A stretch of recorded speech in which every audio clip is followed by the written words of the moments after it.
Hello, welcome. I'm so happy you're here. In this video, I'm going to record in my bedroom. As you can see, I'm on my bed, and I'm going to talk about being pursued, how to be pursued by someone you love.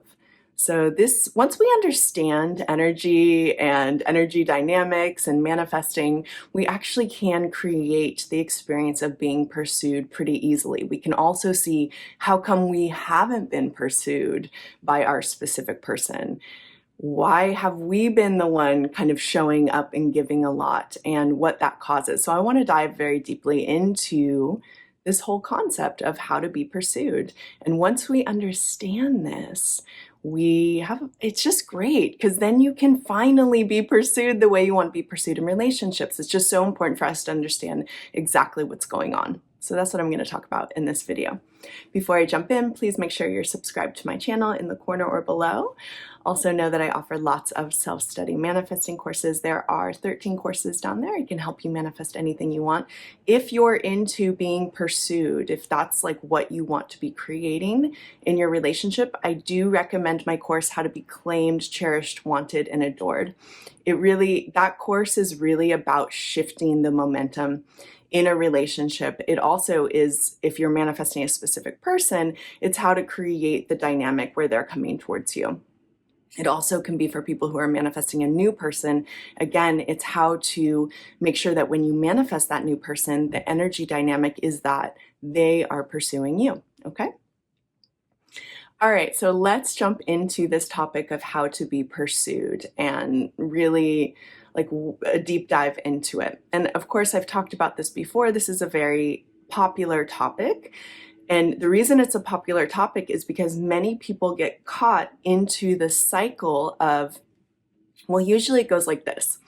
The first thing that happens in a relationship, and of course, everyone has a different story, but I think majority of people watching my channel have a story that goes a little something like this.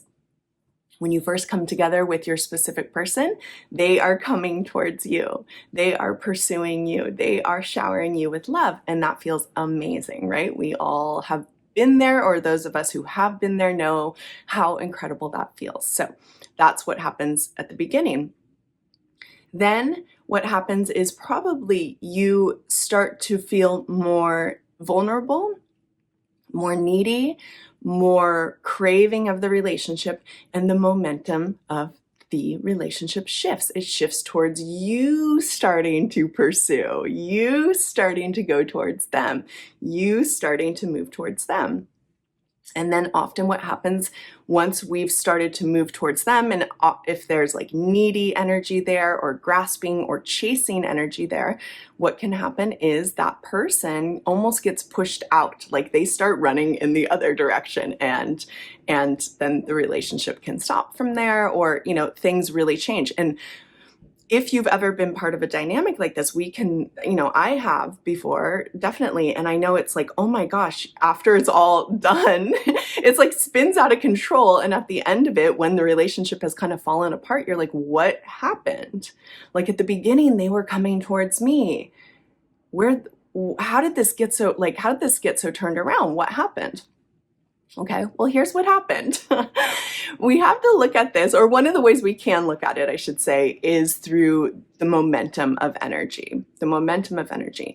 And typically in a romantic relationship, at given times, one person is going to be the pursuer and one person is going to be the receiver.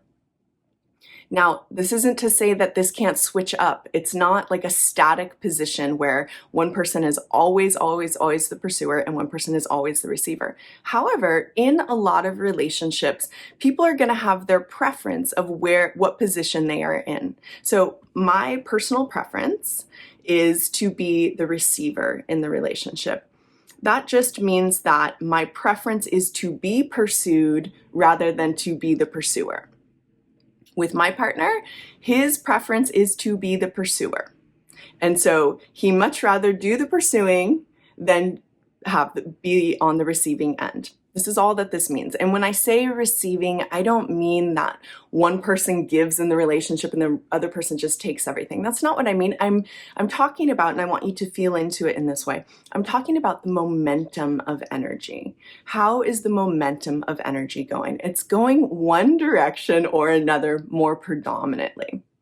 And so as I was speaking about what happens in a lot of relationships, it's a relationship will start out, the momentum of energy is going in a particular direction. That usually how a relationship starts, if it feels good to both people, it's the momentum of energy is going in the way that feels good to both people, right? So the pursuer is doing majority of the pursuing, the receiver is receiving that energy from the pursuer. This often feels really good to both people.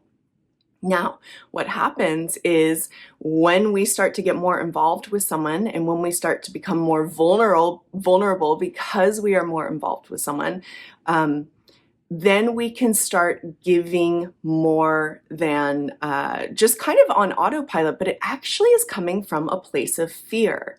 It's feeling like I have to reach out, and I'm speaking mostly to receivers here. I have to reach out. I have to start sending texts. I have to start making contact. I have to start pursuing. And we don't even know that we're doing this, but it usually happens. I mean, let me know if you understand this dynamic and you've felt it before in your own life.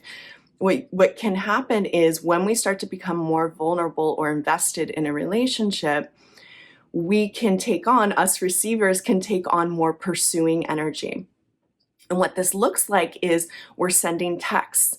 We're thinking about them all the time. We're reaching out first. We're making plans. We're pursuing. And so how I want you to think about it is like, what direction is the momentum of energy going? Is it going from you out to the other person primarily, or is it coming towards you? That's being pursued, but if you're the person putting out most of the energy, you have become the pursuer. And like I said earlier in this video, it's just how polarity works. It's just how relationships works. Yes, we can switch it up. It's not that the receiver always is the receiver and the pursuer always is the pursuer. It's not like that at all. There's usually kind of a percentage of time. However, what can happen is we switch the dominant momentum of energy from being the receiver to being the pursuer. And when this happens, it starts to not feel good to either people in the relationship. And that can break the relationship apart because both people are feeling like this doesn't feel good. The person who naturally wants to be the pursuer, when they are overly pursued, it doesn't feel good to them. Just as the person who naturally wants to be the receiver, when they are overly when they're not receiving and they're overly pursuing, it doesn't feel good, okay? So I know you probably know what I'm talking about because this happens in many, many, many relationships. This is like so classic. And it happens without us even knowing it. So again, the first thing I want you to do is just like track your own pattern here. Have you at a certain point become the pursuer in your relationship when you really want to be the receiver? And what that's going to look like is the momentum of energy going from you towards the other person, majority of the time? Did it feel like an energy momentum shifted from them coming towards you to you going towards them? If so, you stepped into the position of the pursuer. And when you are in the position of the pursuer, you aren't being pursued. And this doesn't feel good. So what do you do about this? It's actually very simple. It's very simple and it takes some practice, but then once you learn how to do it, it's like, oh man, this is amazing. And like, it becomes very easy to do, but it does take some practice because it's about shifting out of an unconscious pattern that you have in relationships. So what it is that, I encourage you to do or to start practicing, regardless if you're manifesting, a specific person, new person, doesn't matter. And I'll link a video on how to do this specifically with a specific person. But what you want to do is you want to start to hold back. You want to start to practice not pursuing. And how you know whether or not you're pursuing is simply by tracking your energy. is your energy, then that under that umbrella is your thoughts, are your actions, are your feelings, is your energy going towards the other person a lot? In order to shift the dynamic back around, you need to stop allowing your energy to pursue. You can't be the dominant pursuer. And the way we shift these dynamics back into the original position is we start holding back our energy, holding back our actions, holding back our texts in order to step back into the receptive mode. You want to step back into the receptive mode. So number one is you do want to pull your actions and your energy back. Again, all this means is you don't want to be constantly texting. You don't want to be thinking about them all the time. You don't want to be going like this, okay? And it doesn't mean you never do that. It doesn't mean you don't respond to texts. It's not what it means. You have to look at your own pattern with this, with pursuing. I'm not saying never, ever, ever reach back out or reach out first. That's not what I'm saying. But you do have to track your own way of being.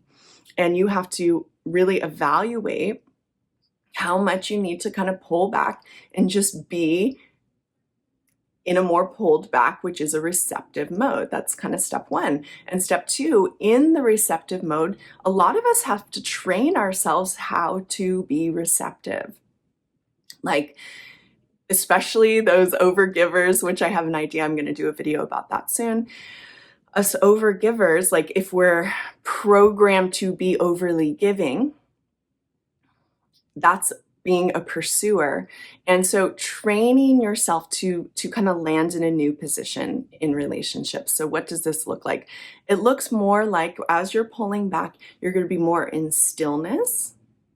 You're going to be more open, and you're going to be activating an imaginal experience of receiving.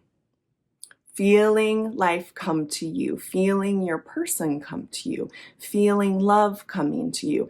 And so, I mean, practicing being open and practicing receiving, these are kind of hard for us to understand in our linear mind. It's much more of a feeling body experience. And we have to kind of improvise with what this feels like. But you can get I'm sure you can get the feel for it, right? Pulling back, opening, receiving. Pulling back, opening, receiving. It feels a particular way. And what you want to do is you want to train yourself back into being in that position, which means you want to feel yourself as open to receive.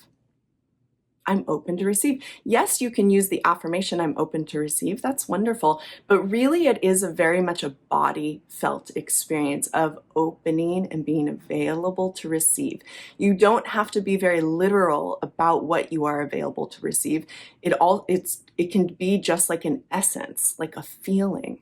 I'm available to receive. Let me know if you can feel that just as I'm doing it. Can you feel what pulling back, opening, and receiving, or being available to receive, can you feel in your own body what that feels like? Tell me in the comments below, because I want to know if you are understanding this and you can feel what it is. And so this is a really important step to shift the momentum of energy, because again, this is all about energy. And when we look at especially this dynamic, the pursuer and the receiver, it's all about the momentum of energy. It's going to be going one direction or another. And if the direction of energy is going towards the other person from you, you have become the pursuer. If you want to shift that dynamic, the thing you have to do, and it's really the only thing you have to do, is pull back and become the receiver. Just practice it, practice it, practice it. And this means, again, it takes some practice, but once you retrain yourself, you're going to become feeling really, really comfortable with being the receiver. And this is actually going to be really helpful for your relationship or the relationship you're manifesting, because if you are meant to be the receiver, that means that the person you're manifesting is meant to be the pursuer. And trust me, they want to. They want to pursue you, but you have to allow for that to happen. And you allow for that to happen by not stepping into the pursuing position. So anyways, guys, this was kind of a long video, but I hope it makes sense to you. Please let me know what you think about it in the comments below, and I'll see you guys soon. Bye.